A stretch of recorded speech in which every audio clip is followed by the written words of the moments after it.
Un premier conseil des ministres en France après les élections législatives. Le scrutin a sonné comme un désaveu pour Emmanuel Macron et son gouvernement, privé de majorité absolue à l'Assemblée nationale et qui devra en outre se séparer de 3 éléments qui n'ont pas été élus dans leur circonscription, comme la ministre de la Transition écologique, Amélie de Montchalin.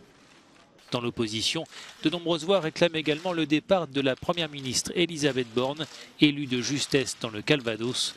En poste depuis 1 mois, celle-ci a, comme le veut la tradition, présenté sa démission avant d'être aussitôt reconduite dans ses fonctions. Parallèlement, les chefs des différents partis politiques français ont été conviés ce mardi à l'Élysée par Emmanuel Macron. Le président de la République essaye de trouver des solutions constructives afin d'éviter un blocage politique. Il a d'abord rencontré le leader des Républicains, le parti de droite traditionnel, qui lui a réitéré son refus de constituer un pacte avec la majorité présidentielle. J'ai redit au président qu'il n'était pas question pour nous de rentrer dans ce qui pourrait être considéré comme une trahison de nos électeurs. Donc nous avons fait une campagne dans l'opposition à sa majorité, dans l'opposition à son gouvernement. Nous restons dans l'opposition de manière déterminée, mais responsable. Jamais on ne sera dans le blocage des institutions.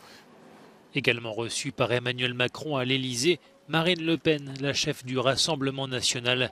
Le parti d'extrême droite a obtenu 89 sièges de députés et entend bien peser dans la nouvelle Assemblée. J'ai exprimé au président des sujets de préoccupation